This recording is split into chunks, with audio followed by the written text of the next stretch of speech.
Hey everyone. Welcome to the tournament finals. It's finally happening again. The qualifier round went for a really long time. I think it was for a full year. And the last games have finished and we now have 16 players in the finals. What is possibly even more exciting is while it was excellent casting with Maryland last year, I'm very grateful for all of his time and participation. I try to mix up the caster every year, and this year I have none other than last year's winner and one of the people who got me into Dominions, which is Sai.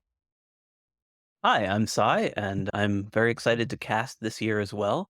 I recognize a good number of the players in the final this year, and having seen some of these people perform in the past and looking at some of the builds they're running now, I can say already this is going to be an extremely exciting game. Right. And yeah, so it's 16 players. And one of the interesting things is going to be the map. And I think it's probably going to be best we talk about the map at the end. But we have one of the important features of this map is that we have four coastal nations because we're playing. Oh, the other thing, of course, is we're playing in late age. The previous two finals were in middle age, and we decided to rule that out. And we had a coin flip basically between late age and early age. We got late age, which I personally am excited about. I think a lot of late age, I feel like has a higher skill floor and a higher skill cap than early age in a way. Most nations have to use some kind of communions, so it's like a higher skill floor. And then there's a lot of really kind of budget janky things you can do with a lot of different late age nations. Whereas in early age, a lot of times you're like, you're driving the Beamer, or the Rolls Royce around. Late age, a lot of times you're making it work with like small little things. So Yeah, so to kind of add to that, I think that a lot of the skill floor in late age actually has to do with expansion. It's not as free as it is in the other two eras, in that there really are some provinces where you need to understand troop targeting and troop positioning well enough right. in order to make your troops work. And then as far as the skill cap goes, one of the things that I like about LA is the balance between nations. Because Yes. so many nations in LA have relatively similar power levels, there's a couple outliers, like Lemuria is in LA, which is one of, in my opinion, the strongest nations of any era, which is banned for this game. Right. And then you have LACT, which is a little bit below the others, perhaps. But everything else, I would say, is extremely comparable in power level, to the point that while you can still tier the nations, even the lowest tier nation and the highest tier nation, again, outside of Lemuria maybe, is going to be able to put up a fight against each other in every phase of the game. Yeah. So even late game, Atlantis, a nation that isn't, a typical blood astral power, can compete with any other nation in the era. And even early game, Pythium, a nation that you would tend to think of as being a rapidly scaling magic nation, can put up an extremely strong showing in their very first war. Right. Yeah. So totally agree with that. Yeah. So it's going to be really interesting to see how this plays out.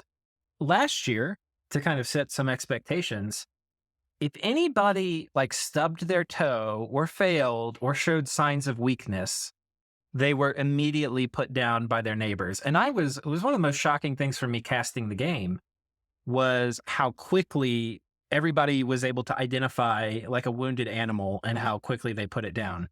I would actually say that that's one of the things that is something that shows up more in high skill games versus low skill games, is how quickly players go from losing a battle to actually dying. Because high skill players aren't just capable of identifying that, like Lucid was pointing out, but they're also capable on actually following up on it and ensuring that they can take as many provinces as they can from the dying player. Right.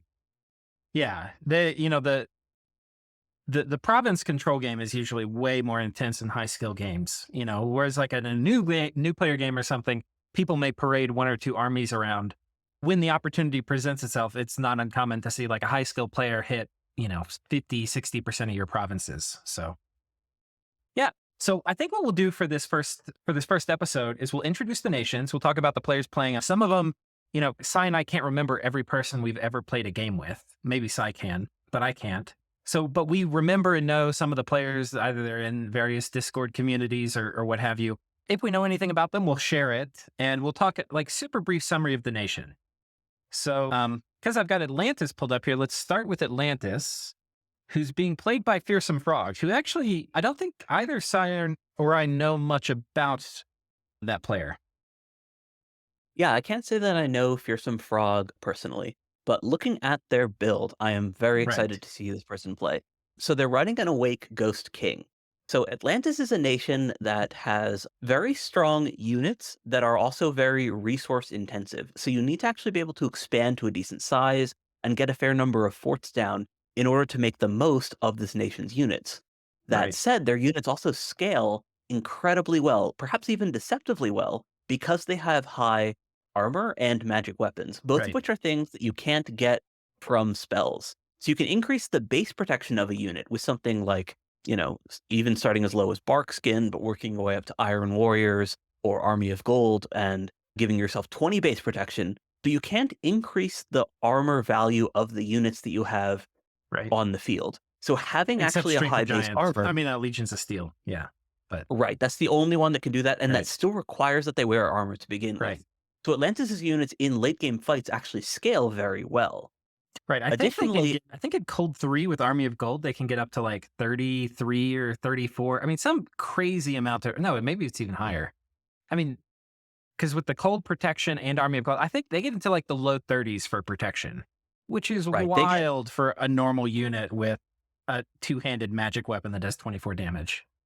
right. So they're one of the nations that scales incredibly well, but actually needs to get to a decent size. They're someone that it can't just make up for any shortcomings early game by spamming out, late game blood spells. And they similarly don't have any economic scaling. So they don't have any sort of base access to a lot of the high value magic ritual spells for late Right. game, the way that Ithia might. And they also don't have any blood access. So they actually do need to get to a decent size in order to be able to perform well. So they're kind of what I would call a very strong mid-game snowball nation whose power starts out decently well if they can get good expansion going, and then continues to snowball as they get to their level 5, level 7 magic. Right. The other thing that's really cool is a lot of times, I don't know how this player's going to do, but I usually suggest doing an evocation rush with these guys because you're going to get Wailing Winds, but you also get Stygian Rain, which is really, really nice if you're fighting into a Scales Nation, plus a bunch of other spells. But Yeah, as far as their level 7 magic goes, that's definitely a good option. right. I would say that their level 5 options are maybe a little bit better in Conjuration or Enchantment, but Yeah. again, it really depends on who they're fighting and also how many underwater provinces they have. Yeah, that's true too. And we'll be talking a lot more about these nations as we go, but that's Atlantis, and they've got an Awake Ghost King, which is a really tough dude. Next up, we have Pythium, and we have Nuclear the Grey One. So Pythium has gone with what appears to be an Awake research build using Grey Ones. And we can see the scales here are not really that amazing. This is pretty much, he's burnt some burn scales, but hasn't even taken Growth 3, which Growth 3 is a pretty valuable scale, especially in late age. Yeah, So, so I love awake researchers in general. I think that for many nations that can get a lot of value out of relatively few mages, such as elemental summoning nations, having an awake researcher can give you an extremely strong defensive advantage where you can cast something like foul vapors or air elementals in your first war and mhm, start swinging fights and essentially making units no longer a major factor. right, However, for Elipythium in particular, I actually believe that an Awake Expander is better than an Awake Researcher because they have one commander point researchers that they can recruit from just labs. So an Awake right. Expander actually gets similar research by turn 12 to 13-ish as Grey Ones. Like that's when they would catch up if you're just spamming labs as your expander goes.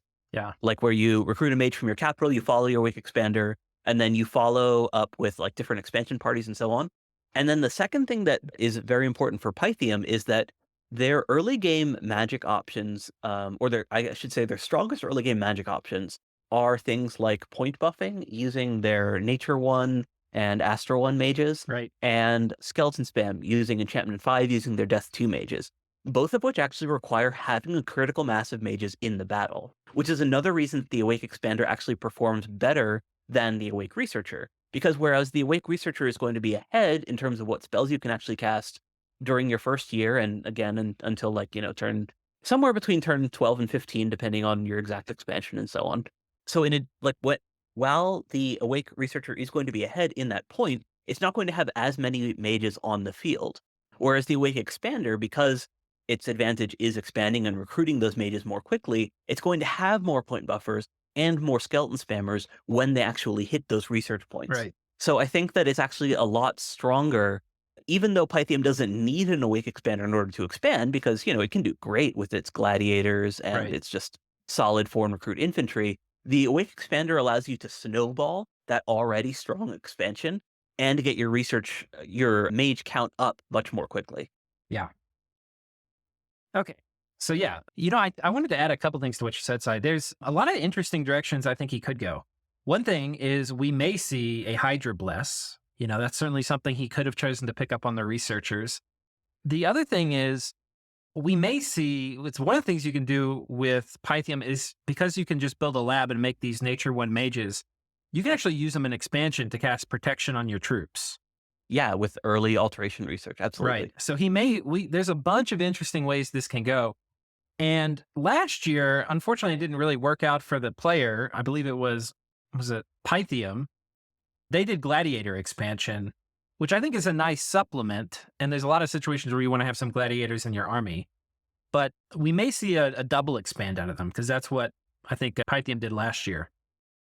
Yeah, that would make sense to me. I actually do think that regardless of your build, turn one, you build gladiators every game. Right. Regardless if you have an Awake Expander, if you have a Bless, whatever you're doing, you build gladiators turn one. Right. Because getting that starting province to start your or your resource escalation is very important. Yeah. I just checked this player's Bless, though. They're not doing a Hydra Bless. Okay. Is this is El Bucho, right? Or is it, who's playing Yes, this? El Okay, Bucho. El Bucho. Okay. Yep. All right. So let's move along. And We've got Tian Chi. Did you have something you wanted to add? no, I was just Okay. saying it's another player that I don't know very well, but they're also supported by just to add their Hydra partners, Tlano and Girth McSlamshaft. I just wanted to say Oh, that yeah. last guy's name. Yeah, I've played with El Bucho before. I think he was in, for people who've been watching my channel, he was in the All-Stars game. He was on the team El Shu. So pretty cool to see them. I mean, they ended up surviving to the end of that game, which was a pretty rigorous, intense game. But cool to see that they made it here to the finals. I'm super stoked to see what they do. Okay, TNG. This is being played by Demosthenes, who's been in a couple of series you've been seeing coming up on the channel. And I'm really looking forward to seeing what he does with late age TNG. So his pretender name Yeah. is referencing thugs, and I checked his Bless. He is not lying about that. This is actually using a thug Bless. So he is actually going to be doing the thing that he says that he's going to be doing, which is, fantastic. Very excited to see that. Crouching Ancestor, Hidden Demon. So tell me, which one of these is the thug? Because I have never thought about turning these mages into thugs. It's the Earth Mage, This guy, Ancestor Smith. Yeah. So he's got Earth Magic for self buffs. He has very high base attack and defense, and he actually has superhuman hit points as well. And he huh? starts with a decent armor piece. His downside is that he usually starts old, so his stats are actually worse, and he has additional encumbrance. However, if you take an unaging bless, Right. they aren't as old. So you have these actually, superhuman attack, defense, and hit point stats, and they I can think self buff their defense with Iron Skin. They can right. make up for their armor with Earth Power, and then whatever bless you're taking, of course, is also going to help their thugging. The Yeah. Astro ones are, of course, the best because of Luck Body Ethereal and so on. But these are guys who can take a comfortable shower in crossbow bolts if they're properly geared and blessed. That Yeah, said, and these randoms throw out pretty interesting. If you're dealing with crossbows, you've got the air random, the death random. Once you get some research, can do soul vortex. This guy can do enlarge. You can potentially put the astral one can do all the astral buffs, and you can stack 3 of these in a tile and have them buff each other for some of the paths. yes. So Now, all that said, these are expensive spellcasters. They cost right, 220 gold. And thugging in general tends to require a bit of a gem investment, which is a little bit harder to do in LA than it is in other eras. right, So typically the advantage of thugs, on elf nations is that it lets you turn gems into provinces. So, you spend your 10 to 20 gems setting up your thug so that he can go raid for you. And then that gem expenditure is, converted into raiding party. So if you're limited in terms of your sacred count or in terms of gold, then the thug becomes a worthwhile investment because, gems into provinces. Fantastic. In LA, you have fewer gems and more gold. So it's a lot easier for a nation, especially one like LATNG, that has these excellent cavalry units, which are very efficient and very easily capable of taking province defense. Uh, Then tends to be less efficient to lean on these thugs than it is to just lean on your already very good regular units and to use these mages as mages to buff yeah, your units and to cast battlefield spells. Because TNG does have very good battlefield spell access. It right. has extremely reliable Wailing Winds casting. It has It access has like to very good mid game stuff. Like Joe Min in the late game is going to be able to trivially put up pretty much every spell in the game. TNG has a lot of things that are accessible early in the game, like Legions of Steel, Strength of Giants, Horde of Skeletons, and the mid game you get Wailing Winds and stuff. But the late game things is that's what I'm really interested to see is what his plan is for that. Because, Yeah, I definitely consider TNG a snowball nation. They have right, some of the most efficient troops in the game right, with their barbarian horsemen, and they have, as you pointed out, very early magic and very widespread, accessible mid-game magic. So they right, can't. It's not just that they can cast Wailing Winds; it's that they can cast Wailing Winds in every fight, no right. sweat. Yeah, not a Um, problem. You make one of these every single turn, every single forward. You literally have Wailing Winds being cast to deter Thug Raiders if you wanted to. And it's not a problem. Right. So they're a nation that I think should try to snowball, that you need to be Yeah, bigger than the other people and then rely on either indie blood mages or captured right, enemy provinces to make up like your gem income. right, And then you can cast everything because you're just bigger than the people that you're fighting against. So you can make up for your lack of natural spread with captured provinces, which to me tends to speak to a snowball build, which TNG can do with scales right. and And they this have good player is going scales. to try to do with thugs. But I think he's going to do both. I think he's going to do both. Yeah. I think he's definitely planning on taking advantage of the horsemen, like the head barb heavy horsemen. I think we're going to see a very, very aggressive build out of him. I bet you he's going to smoke somebody in his first war. To me, the interesting thing about this is one of the many interesting things is in some ways you need to grow and be really big. If you're playing with a game with like a kind of low or mixed skilled lobby, you can kind of just kill somebody if you're better than them and you have a better build and profit a lot. But in a really big game, it and especially if people have good game sense, they'll turn on you if you start getting too big. So it'll be interesting to see how they manage the fact they're kind of on a clock, the fact they kind of need to be really big with like not having everybody gank them. Or maybe they just lean Oh, into it. Who I knows? completely agree. No, I completely agree. This is a build, or this is a nation, I should say, rather, that needs to snowball in a game that's both too large to just win off of an early snowball, and which is going to have players which will be able to effectively counter you Right. if you start getting too big too quickly. Right. Okay. And then we have Aretha here. Now, this is being played by, I think, Janahito. Is that right? Yeah. Yeah, Genhito. Now, Okay. this was taking, just to mention, this was, Janahito didn't actually compete in the tournament, but I've played games with him. He was kind of my hidden Hydra in my late age relay series that went up on the channel. And he's really good. Oh, no, I'm sorry. I was thinking, okay, no, Janahito, he was actually the guy who played, yeah, when I first understood how like punishing repel builds can be. And he like murdered a whole stack of my Lanka Sacreds with repel, and I couldn't even touch his Titan. I was like, what the fuck just happened? So he kind of like, for at least for me, blew open like the whole repel thugging. And I think after that video came out, a bunch of other people in the community kind of got their minds blown by it as well. But he always is doing crazy cool builds, so I'm interested to see what he does. So his build in this game actually is very boring. It's a good build. It's solid. It's Erythia with an Awake Expander. Right, So Erythia, he's taken good troop scales. So Erythia is a nation that has very high RP researchers. right. So you don't need magic skills quite as much with this nation as you would for others, just because in terms Hmm. of like Look at the by pretender name, percentage. researcher. Psych. Yeah, It's a expander. it's an expander, yeah. But like by percentage, like as in terms of like, gold to value, troop skills actually give you a lot more than magic skills compared to most Right, other LA nations. Because just getting those troops out early, getting to a decent size, getting your forts up matters more. right, And then having an Awake Expander, of course, accelerates that. Erythia is a nation that can expand decently well using its regular troops. I personally really enjoy a stats bless for the soldiers of the setting sun, yeah, and I think that with either certain incarnate blesses, basically the invulnerability one, or Right. bark skin, or just having +4 defense, you can build an expansion party every turn with them. Yeah. And if you take that sort of build, then you can kind of get something that scales a little bit better while getting to a similar size. But the Merm, which this guy's taken, is more reliable. Right. So this is I think the easier way to play Erythia's early game. And because the nation scales so well by default, you don't need to take a scaling build.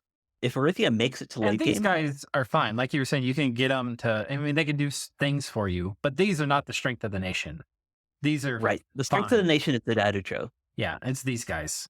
These guys are Yeah. just the workhorse mage. They research like friggin' crazy, and they're all very useful. And you can get some really cool path combinations. So, Yeah, these guys are super mystics and they're sacred. right. So the other thing that Erythia has is in their underwater provinces, they can still recruit pearl mages, Right. which can turn water gems into pearls, which enables certain astral engine stuff. Yes. So if you hit the Yeah. super late game with this nation, you actually can outcompete blood nations in terms of sheer resource generation. Right. So Erythia is one of the best scaling nations in LA. And they have a decent mid game thanks to the fact that they actually have decent research acceleration, both due to very fast natural research and the ability to access lightless lanterns. And if you somehow have a glut of air gems, which you never should, you can also make some quills. So yeah, I'm really interested to see what Johnny Heath does. He, a lot of times his detail stuff, like some of his tactics scripting and things aren't the best ever. But he usually has really interesting ideas he plays with. He's like a pretty original player. And I know this build doesn't seem very interesting, but I'm expecting some pretty cool stuff from him. Oh, yeah, I didn't. So when I say boring in Right. terms of the build, I just mean it's a solid, fundamental build. This is a build that Yeah. anyone can run and do fine with. If you're looking for an Erythia guide, this is the sort of build that should be included in. Well, I know, but I was saying he's like kind of an out of the box thinker, but this might not be an out of the box build. But we'll see what happens. Yeah, Um, I have high hopes for this because it's a scaling nation running a build that is going to do well early game. All right. Moving along. Next up, we have Oleg playing Zabalba or Xibalba as Xibalba. Xibalba.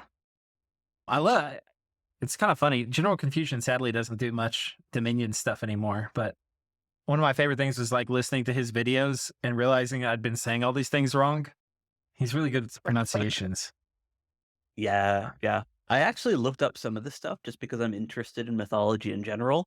And Xibalba is based on an extremely cool myth, which is basically the plot of Space Jam. So Huh. if you haven't read the Mayan creation myth, it's really fun. It's about two brothers who balled so hard the underworld had to find them. That's funny. Okay, sweet. Okay, so let's talk about this. The Chin Balam, is that the Hun Balam is this a pretender? That's a hero, That's a hero. Wait, he got a hero turn one? apparently. Yeah, he's running luck 3. Damn. What a lucky boy. Okay, we don't have a pretender. Let's take a look at the scales. The scales, this is not full scales. He I torched can his talk a little about these scales. he actually. torched the troop scales. So okay, so I can actually talk a little bit about this. Yeah, tell me. Okay, so these scales are talking about early magic start. So it's no surprise to anyone that Eli Xibalba has extremely bad troops.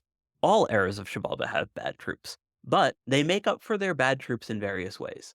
EA Xibalba is a nation that has possibly the deepest toolkit of its era in Yeah. terms of its magical options, but it doesn't need to reach that deep into its toolkit because it just picks up the Ocelotl hammer and smashes everything with that. Right. So it doesn't need to use all of its amazing mages. Yeah. And Xibalba has many of those same magical options, but they're very terrain dependent, which makes the nation very weird and map dependent. Where on some maps, like some of those maps that have like those giant underworlds where you have Right. like million caves, it's one of the strongest nations of the era because its early game troops can expand very well. You just spam a bunch of bad units, Right. and then you bring out these incredible mages to solve all of your problems. And you can recruit those units in caves too very quickly. So it's like Right. So LA Xibalba is an interesting nation in that it has That's okay. You the said these guys Ocelotls. have garbage troops. These guys seem okay.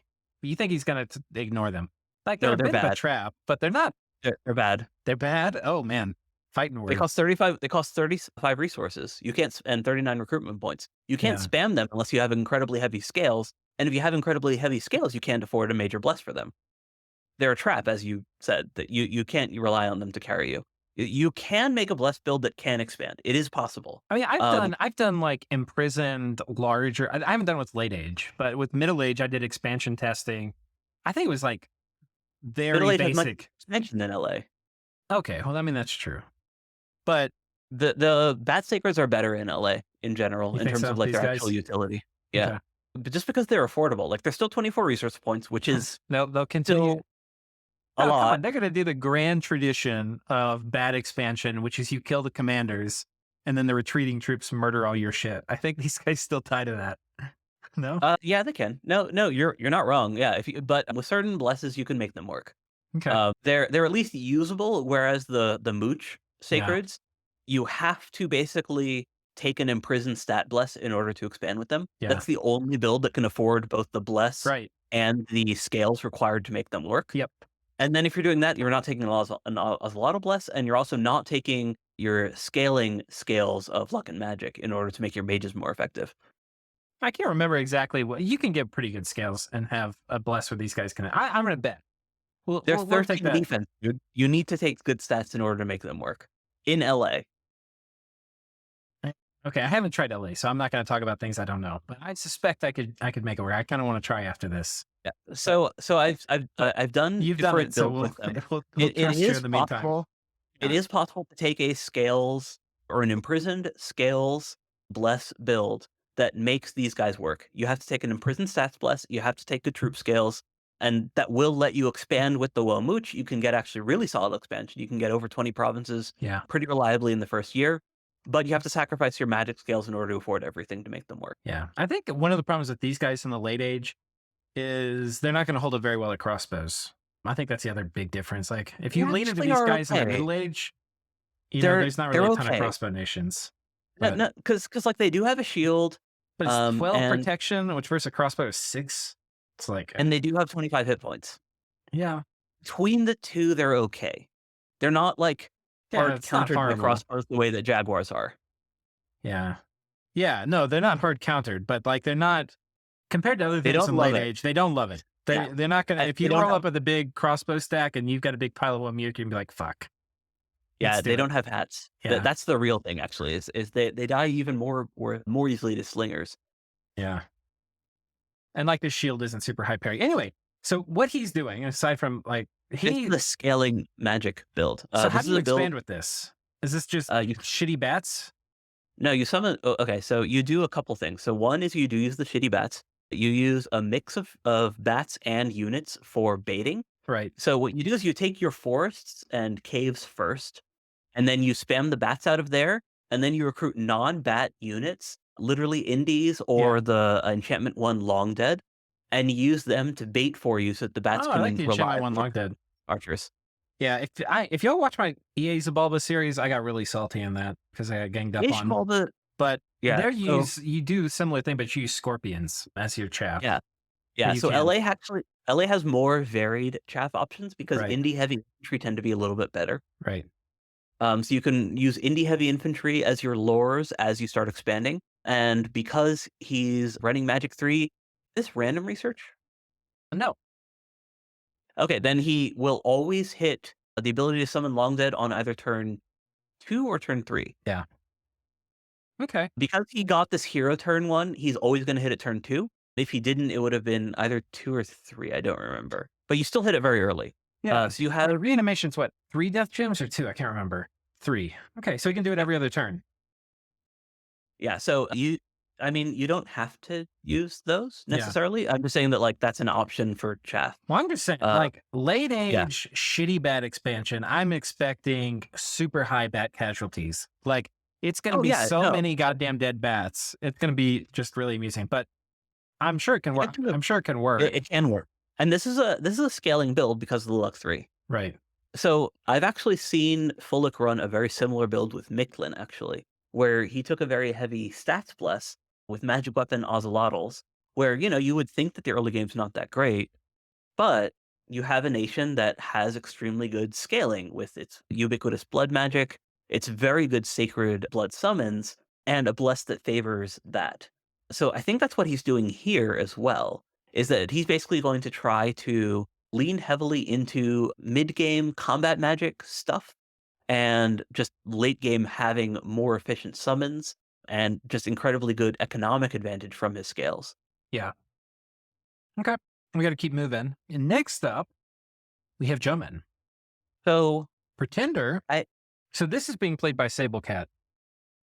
yes, this is a solid player who knows duels. He Right. actually went very deep in the dueling tournament. Yeah.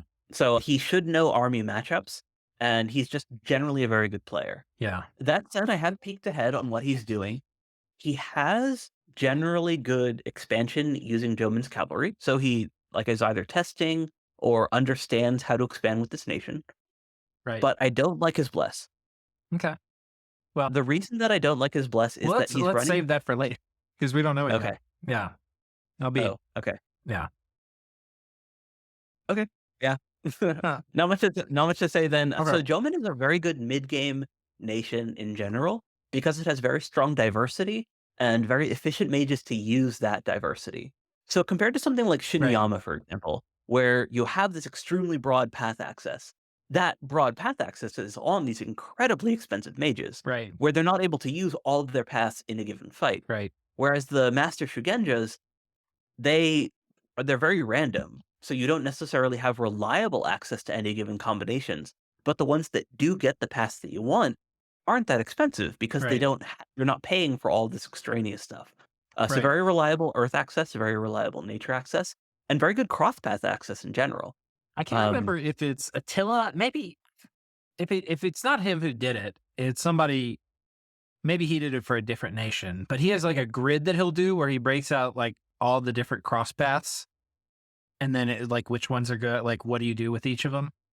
And that's kind. I think to use these guys well, you have to know basically. Like, you map out all the different cross paths you can get, and then you like write on it like how would I probably, you don't have to do this, but like yeah, you need to think I about don't. how you use all the different combinations, and some of them are just garbage lab monkeys, right? But like being able to make good use of all these different path combinations, you're gonna play the nation better, right? So Yeah, I don't necessarily know if you need to go that far, but I think that someone like Sablecat, who has a very good understanding of what different mages can do, right, is going to get a lot of value out of these things, even if he doesn't have an Excel spreadsheet. right. And then the Onmyoji, These guys are because they just have your late mid game powerhouses, right? These are gonna put every buff on your army, yep, they can guess everything that you need. Another very good mage, and because of their communion access, you can get those paths up to arbitrarily high levels. right? Not great communion slaves in terms of their cost. They do, take 4 recruitment points in order to get out, so Yeah, you can't get quite as many of them as you want, but extremely good mages. right. Kind of the way I think. I mean, in late age, it's a lot of human mages, right? You have to be careful about how many human mages you put in one province. In the late game, bad things can happen. But Absolutely, yes. but like 10 of these guys, 12 of these guys, and like a pretty big army can do a ton of buffs. They're gonna make so many big plays in the late mid game, and you can have a lot of those armies potentially. All you need is 12 of these mages, which they are slow to get. That's the one of the big hiccups with these guys is they're slow to recruit. So Yeah, Jomin has has 2 or a couple other things going for it. So one is, I think the guy you just pulled up, the Ryujin. yeah, These guys are extremely mobile. yeah. This is the Japanese 34 Air map. Force. Yeah, so those guys can strike deep and they can hit hard.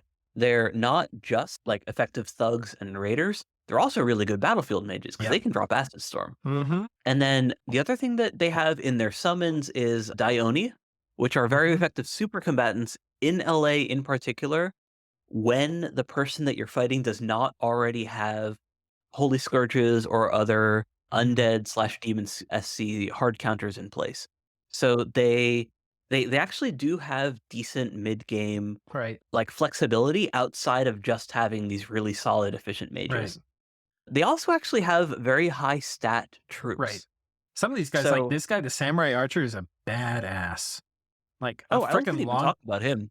I was talking about just the guys that have abnormally high attack defense. It's because of their katanas and the two-handed Yeah. variants. Right. They have so the katana. If you want to pull up the weapon, Yeah. Let's do that. Let me get this guy.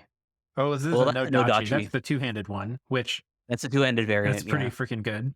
Still very good, yeah, and those guys hit really hard as well. But yeah, if you pull that up, so they have 3 attack, 2 defense. Right. That is very, very high for a two-handed weapon Yeah. normally. Like, that's like borderline magical weapon Right. levels Right. of, like, attack and defense bonus. So even though this guy is debuffed in terms of his melee stats by having a longbow because that applies a defense penalty, Right. and even though he's just like a box oh, does it not?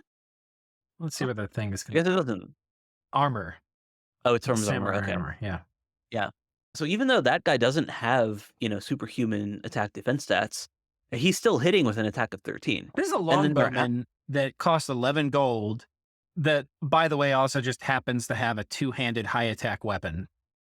yeah, and if you look at their actual like, look at the red guys, the Akaoni samurai. Oh, these guys? Oh, wait, no, the Oban. It's to the These guys, yeah. Akaoni. Yeah. Oh, yeah. That's 16. They're 16 hitting with attack. 16 in attack. Yeah, these That's are crazy. these are That's like elf toast killers. buffs. Yeah. Yeah. Those guys just like in a melee versus melee fight, they're incredibly good. And they're 15 gold, so they're not like they do pay for those stats. Right. But they're on a nation that actually also has really good troop buffs. Right. Some of the problems with this nation, they tend to not have a ton of magic weapons. You've got you can make your sacreds have magic weapons, but it's one of the things Yeah, you their kind of struggle sacreds- with. But you've their got sacreds magic, Do have good stats, Right. the Sohei. Yeah. But the other These guys are guys hit undisciplined. hard. These guys have super attack. 17 attack Yeah. with these sacreds is nuts. Problem is they're undisciplined, so you actually need Yeah. to make a little hug box for them. Yeah. It's very doable to use them, but it requires a lot of micromanagement in terms of setting up every single army to have a bunch of disposable units and a line formation in front of them. Yeah. Like that, it's not fun. Yeah. They're very usable, very good. Yeah. Okay. And I again, just- so we've been through some of the coastal thing, but we've got Atlantis here, Aretha here, and Joman here. And I know, Sai, you and I had talked about, we're a little intentional about where we put them. Whoever is in the middle is probably going to have the roughest go of diplomacy amongst the nations. But so Atlantis can either feast here, right, and have just go crazy and get really big really fast, or he may be targeted by all these other players. So Given his build, he would actually do relatively well in a defensive war. So he's got that going for him, which is Right. nice. But yeah, as you were saying, we did actually talk about where we were placing everyone. So what we did as far as balanced decision goes, is we made it so that the sailing nations like Midgard and Atlantis can't just sail onto someone's cap turn 2, right. because that It's if not very you fun. if there is another coastal cap that you can sail onto, that is a very viable strategy. Right. And the semi-aquatic nations, so Joman, Atlantis, and Erythea, do actually have a large number of water provinces that they can fight for. There's literally 10 water provinces between them, which are, decently high income. Right. That's going to be their battleground. Told me that Marignon's player requested the 3 water province border, which I would not have done. I but advised he chose against. that. I just want to go on the record. Yeah, so that's what he chose, and if you can make that work with your awake researcher, then you can make that work. But he is putting himself in a very difficult situation where potentially Atlantis can colonize his water, and he might not be able to kick Atlantis out. Because it's okay, actually, I didn't even, yeah. I mean, he can sail into Agarth's cap circle, great. But you're going to have frogs in your pond. I counseled them heavily, the nations like Joman and Marignon. I was like, guys, think really hard before you take the coastal start. Yes, you can sail out of Joman it and can do it. expand fast, but I think Joman can do it more so than Marignon can, because Joman can actually use its own water, and Marignon can't. right. Or can't quite as easily, I should Yeah, say. Joman If kind they- of needs water. But it's for them, it's also like a curse, right? Because if they get frogs in the water early, they can't kick them out if they don't have an underwater fort up. If Atlantis rushes in here before they can get Ryujin, what's Joman gonna do? Yeah, that's very pretender dependent. Right. And what we know is this Joman. Do we have a pretender? No. They don't have an awake pretender. I think it may be dormant. We probably get some messages here too. Joman, He did not get that. Well, okay. There were a couple nations left that I think he would got also a have dormant Ghost King. Okay, yeah, that's fine. You Yeah. can go underwater with that. Out of the nations that were left, there's, let me see, Man, Abyssia, Kalem, Sati, Bogarus, Batala, Phlegra.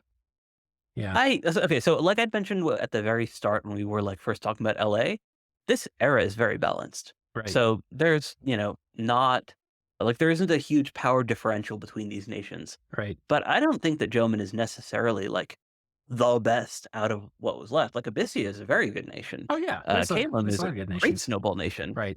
Like Bogar's, man, any of these nations can do fine. Right. Not surprised that Sati wasn't picked. That's the one LA nation that Yeah. I'll call out as being weaker than the rest. Nobody was bold Um, enough. yeah, but like he wasn't forced to pick Jomon. He Right. had options. Correct. I think Joman's fine. I think Joman's like on par with many other LA nations, but he didn't have to. Yeah. But And anyway, but, so it's going to be Torrance, really interesting because we got a Wake Ghost King over here. And if Atlantis, it's going to be so tempting for Atlantis to get in there. Because if you got to pick, which water system would you go in first? You're like, let's stop the Marignon. Ryujin. Really? I'd honestly, yeah. Well, mostly because you don't know what Joman's picking. Right. Jomon might have an Earth Snake and have just expanded into his water turn 1, Yeah, right? You don't know that. that's true. Like we know that he didn't do that, but like in terms of risk, Marignon's water provinces are free. Marignon can't contest you for those. Yeah, that's true too. Maybe you do both. Maybe that's the answer. Piss off all your neighbors. Yeah, that's the Psy plan. Yeah. Okay, next up we have Arco. We can see that Okay. you got an elephant. Let's see the player. The player we have for Arco is No me gusta. No Me Gusta. Good pun. Good Yeah. pun. This is another guy whose build I don't necessarily like that much. Do we have a So this is message from another them? Let me see. We don't. Okay. so again, this is my reading ahead a little bit. But he's not running like 100% full scales, which I actually did run. So I actually ran like literally luck 3, magic 3 growth, like everything, maxed out imprisoned oracle build for LA Arco. And like that's fine. LA Arco is a great nation with literally nothing but scales. You can do, Right. really good stuff with just natural scaling. But you can also run LA Arco as a bless nation Right. because you with many incarnate blesses, you actually get a lot of advantage out of having your awake researcher. Because Arco, while it does definitely benefit from having scaling numbers of mages where like, you get ahead early and you get more wizards out and whatnot.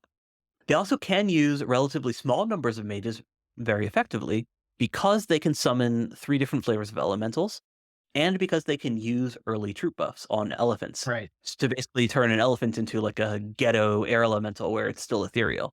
Right. So they're good both with an awake researcher build, they're good with an awake expander, and they're good with an imprisoned full stats build that doesn't use their sacreds at all because they have both elephants and the cavalry. So they have like Yeah. lots and lots of great options. Yeah, So these they're guys are very, super very solid. 18 defense.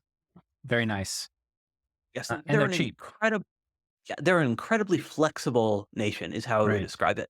But the build that Arco took here, with taking moderate scales and resistance plus without a stat bonus, they're kind of neither nor, where they're not a nation that's going to get a very good early advantage out of fast research and good sacreds that are being buffed.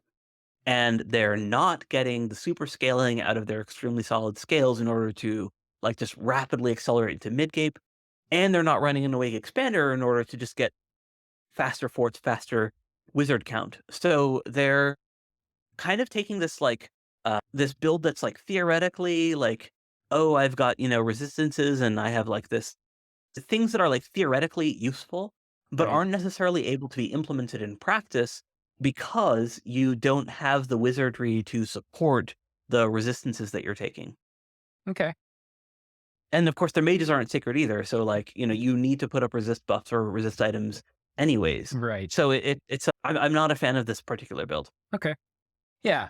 I mean, I think if you're running into elementals and stuff, it can be nice to have fire resistance on your troops. But late game, when big fire or shock magic comes out, then you got to protect your mages too.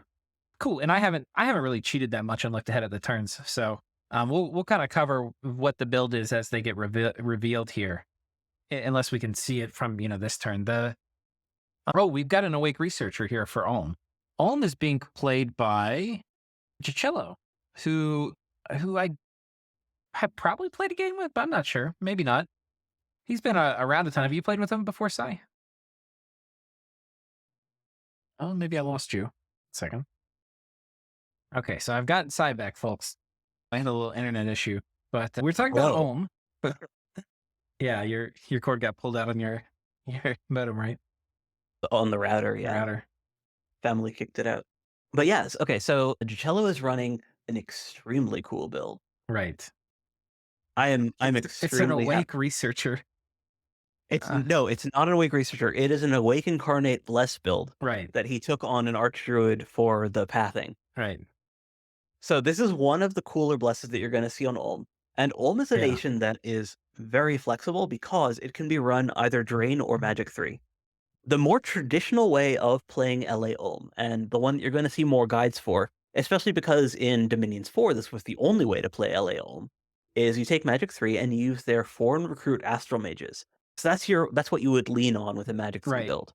And that's a very strong build. They have their vampire counts they get at Research 0, so if you have, some way of getting that pathing going, then you have some extremely good thugs and blood hunters early game.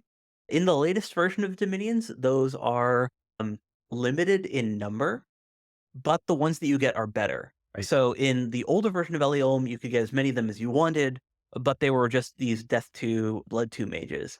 In the newer version of Ulm, there you get like an assassin, you get multiple out of the box thugs. You basically get like lots of different variants of Right. vampire count unit, some of which are even better at blood hunting, and some of which are even better at raiding, but you only get a certain number of them.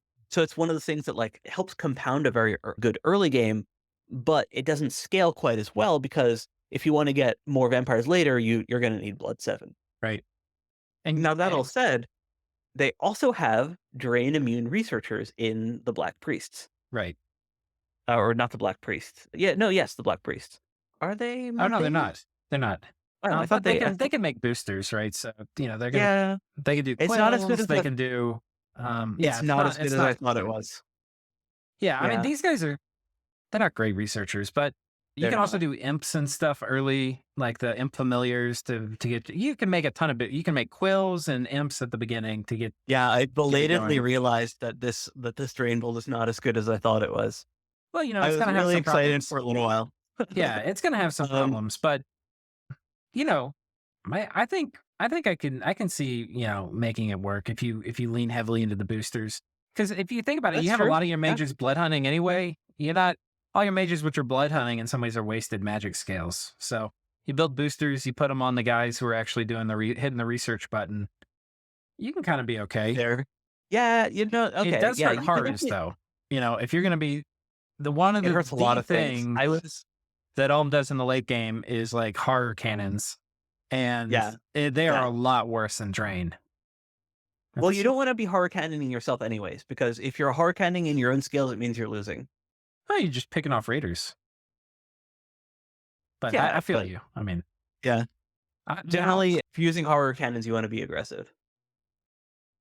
yeah, I mean, it's one of the best counter raiding tools if they don't have stealthy stuff.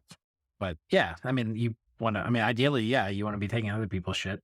Yeah, I honestly like the fact so for some reason I thought that Black Priests were Drain immune researchers, but since they're not, this build is much less good than I thought it was. So how much casual stuff do you want to go over in terms of like explaining just like the basics of what LA Ulm Yeah. does? Well, let's just do a super high level overview, right? So Ulm, they get, let's take a look at the scales real quick because they have, so they have Turmoil 3. What that automatically tells you is they're not doing a ranger build. So one of the things you can do with Ulm is you slam these guys.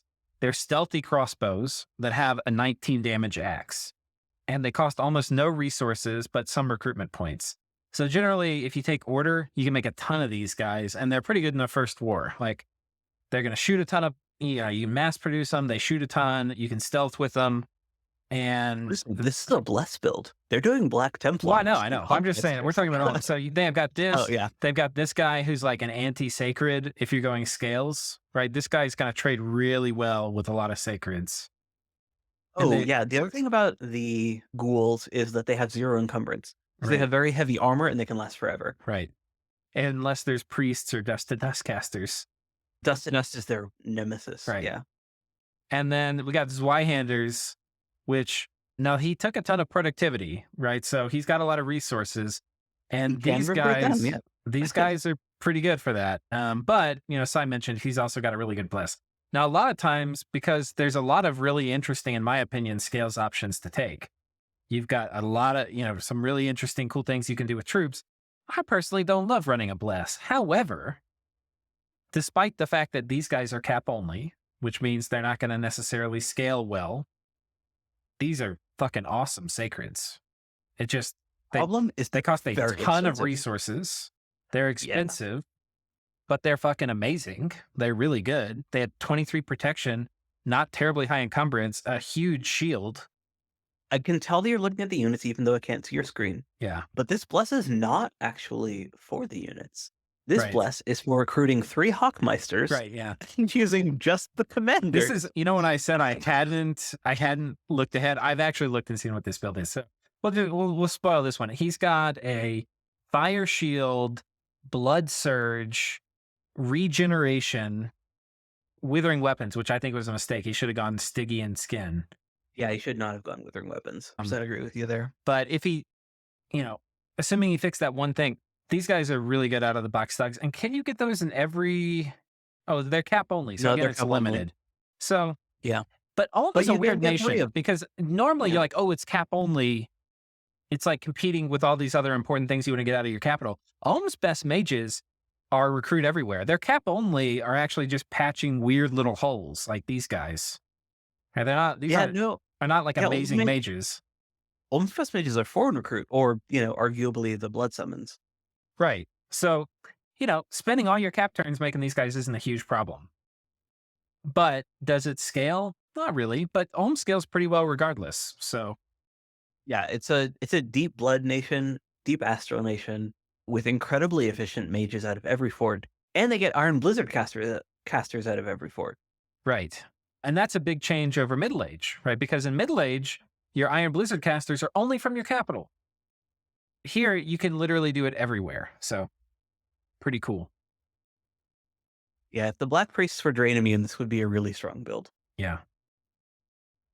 As it is, I agree with Lucid in that I think that the second tier focused builds where you're relying more on your foreign recruit mages and are spamming horrors everywhere is stronger. And Yeah. that's the build that I ran when I played LA Ult. Right. But this is a very cool build. I saw this. Arco had sent me some notes. I probably should have them pulled up, or maybe I'll print them out before our next recording session, because he sent me notes for every turn. But he was saying that it's regen is a bad idea on these guys, and I was like, I'm pretty sure it could do good. So I went and did expansion testing for the Bless, and you can get 1.5 expansion parties out a turn, and then you just combine them if you have a hard province. It is way better if you take Stygian skin though. Yeah. I agree with you that the decay weapons is a mistake. Yeah. Stygian skin just makes these guys bathe in crossbow bolts. Yes. So And lance charges, it's like, whatever. shit up. The fire shield actually is very good against heavy cav, which is worth pointing out. Right, because of the hoof attack. Right. So, Yeah. and that's one of the main threat vectors in LA. And just that little bit of extra protection from Stygian skin would be, that's the little thing they're missing. But Yeah, it's a huge deal. They also messed up their scripting on Friends that I saw. They didn't have them. Arco missed that. I was like, well, anyway, we'll talk about it. They messed up their scripting. So it's a cool idea. Okay, Zabalba we've done. We're getting close to an hour, and we've done only 2 columns. I think we're gonna have to break this up into part 1 and part 2. So Yeah, I think that we can do it all tonight, but however you want to divide your videos. yeah, I think we'll divide we'll end this one here. So thanks so much, Cy, for joining me on this first one. It has been super fun rambling about each of these nations and the players. Oh, absolutely. I love these tangents. Yeah. And yeah, see you guys next time. And until then, take care.